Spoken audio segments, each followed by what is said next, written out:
Hello, this is the true story of Cherry. One day my next door neighbour, Mr. Ward, offered me a day-old chick which was not eating and would die. I accepted this baby and carefully nursed it back to health. I hand-fed it, anointed its emaciated little body with olive oil, which allowed its first tiny feathers to grow. I was told it was a female, which is known as a pullet. This meant that one day it would lay eggs. Welcome news in these wartime days of food rationing. My father cut a hole in his shed as a front door for the little chick to go to sleep and later on to lay its eggs. As it grew and the comb, which is its fleshy top of its head, became bright red, I named her Cherry. She became very, very tame, and even when she was out of my sight running loose in our huge garden, she would come running to me when I called her name or whistled. She loved me picking her up to be talked to and stroked. I would sit on the seat at the top of the garden cuddling her on my lap.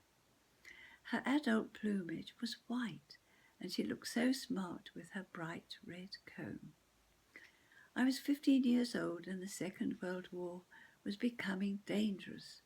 This meant that we must all dig our own air raid shelters in our gardens between air raids. We lived in a row of houses running at the back of our huge garden and were very friendly with all our neighbours, calling out and talking to them as we all dug our air raid shelters. It was a lovely hot summer's day as we helped our dad dig. This was very difficult with the heavy clay soil. Suddenly we heard the sound of a cockerel crowing. There was Cherry, crowing and crowing away. Cherry was a boy, a cockerel, never to lay eggs.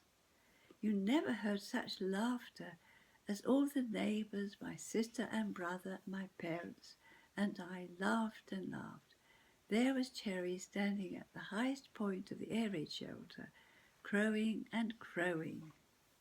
Later on I found a kind farmer who would look after Cherry, because we could not have him crowing and annoying the neighbours. I used to cycle over to see him, and he seemed quite happy in his new home. He still had the strange limp affecting one leg from his early illness, and he still remembered me. And that is the end of this true story.